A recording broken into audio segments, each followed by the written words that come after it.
Senate Majority Leader Mitch McConnell, left, is feeling increasingly comfortable that his plan to bring back the Senate is paying off. Drew Ongerer, Getty Images.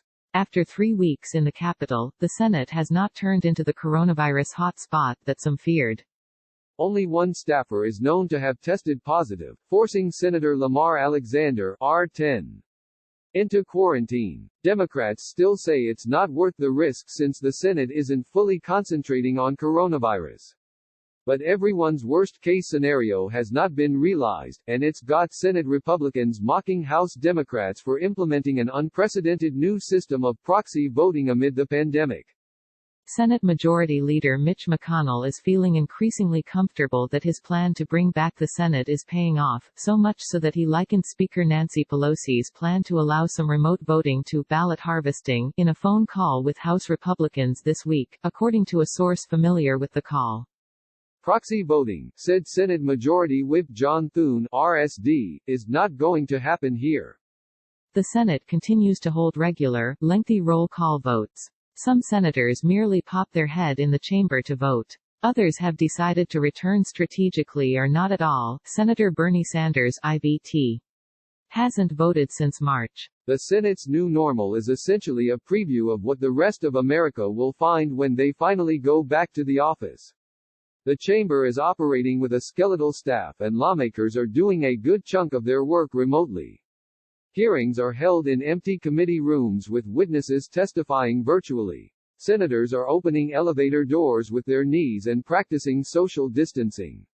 Masks and hand sanitizer are widely available. But the Senate is conducting its business, grinding through nominations, conducting oversight and passing legislation, including to renew federal surveillance authorities.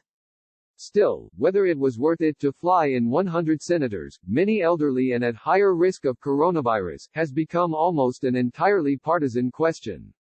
Democrats say the GOP focus on stocking the judiciary and Trump administration with conservatives, while declining to approve a fifth-round coronavirus relief, is a waste of time.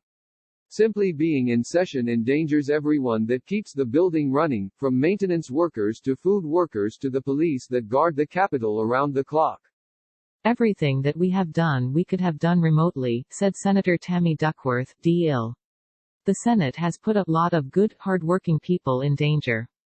Senator Bill Cassidy, Arla, a physician, retorted, to the degree that no one's gotten ill, we're safely opening. We cannot stay locked down for 18 months. To Republicans, the confirmation of a new director of national intelligence, several lifetime judicial appointments and a smattering of coronavirus hearings has been worthwhile. They did not approve new coronavirus-related legislation, though they say that day is coming. At a minimum, they expect to loosen restrictions on small business aid when they come back in June. There's also been something fulfilling for the GOP about resuming thrice-weekly party lunches, at a distance, in the Hart Building. McConnell governs his caucus by listening to his members, and the lunches have amounted to key strategy sessions. President Donald Trump has even visited for a pep rally. I hope hand lotion doesn't cause cancer, because we've been using a lot of it, said Senator John Kennedy, Arla, of the precautions his party is taking. Some in the Senate were particularly spooked when Senator Rand Paul, R.K., tested positive for the virus in March, leading some senators to self-quarantine. Democrats say meeting in person is not worth the risk and that Republicans are miscalculating about their health. Democrats hold party meetings by conference call or chat with each other over Zoom, declining to embrace Republicans' attempts to resume their old habits. Not being able to see their colleagues in the normal settings makes their work less satisfying, they say. Given the risks they run, that someone could get sick from this? I think it's not a smart move on the Republicans' part, said Senator Elizabeth Warren, D. Mass. Senator Joe Manchin said a decision to resume caucus meetings in person remains on ice, and that Democrats will be very cautious until there's some form of treatment or mitigation for the deadly disease.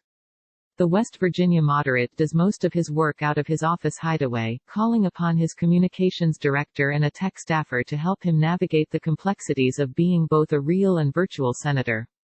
Manchin's story is typical. Most senators walk around without their usual retinue of aides, squirting hand sanitizer on their hands as they roam the Capitol.